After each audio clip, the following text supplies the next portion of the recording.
Well, the problem of lone wolf radicalization is really egregious. Of the last 15 terrorist attacks in the United States, the online radicalization, largely through the deceased Yemeni cleric Anwar Al-Awlaki, the FBI has disclosed that most of these radicalizations have occurred because of watching YouTube videos.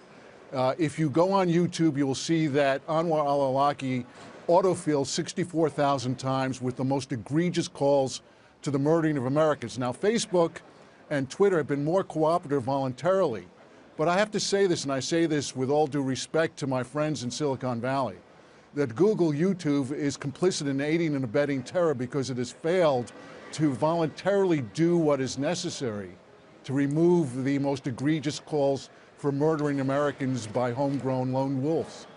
Ambassador, where should the line be? What is the line that Twitter and Facebook are drawing voluntarily that you think is the acceptable line that YouTube itself should adopt that doesn't trample on civil liberties at the same time? I think it's very clear here that because civil liberties and terms of service, First Amendment rights clearly need to be protected. But there's no First Amendment protection or terms of service protection for the calling of murdering Americans. I mean, there are YouTube videos where Anwar Al-Awlaki directly encourages the killing of Americans. Take down that stuff. Take down the stuff that is most egregious, that actually calls for the harm and incitement coming to Americans. You can put this stuff up directly in black and white, and no one could disagree that that's the most egregious stuff that YouTube is propagating. Ambassador, there are still others, though, saying that the more you allow some of these actors to participate in online conversations, the more data you get about them, the easier it is to track them. What would you say to that? Not true, because the encryption technology that now bars us from being able to monitor what is being watched online and the communications that, for example, on WhatsApp and Telegram and the other services, apps that are encrypted, makes it impossible. We're not really able to do that.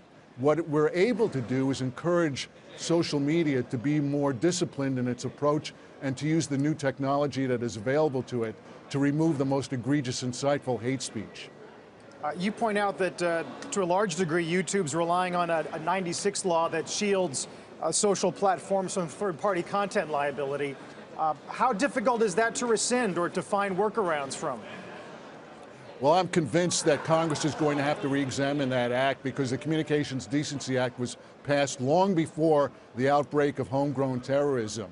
And it's really inappropriate that YouTube in particular hides behind the CDA and content liability from being forced to, in effect, voluntarily cooperate. So I want to see the Communications Decency Act at least amended to encourage and require social media companies to use their best efforts to remove the most egregious content. Right now, Facebook and Twitter are doing great. Google, as far as I'm concerned, is unpatriotic in its approach. Hey CNBC fans, thanks for checking out our YouTube channel. Here you're going to find videos packed with all of the information that you need to be smarter about your finances. You can subscribe by clicking right here and click on all the videos around me or the eye right here to watch the latest from CNBC. Thanks for watching.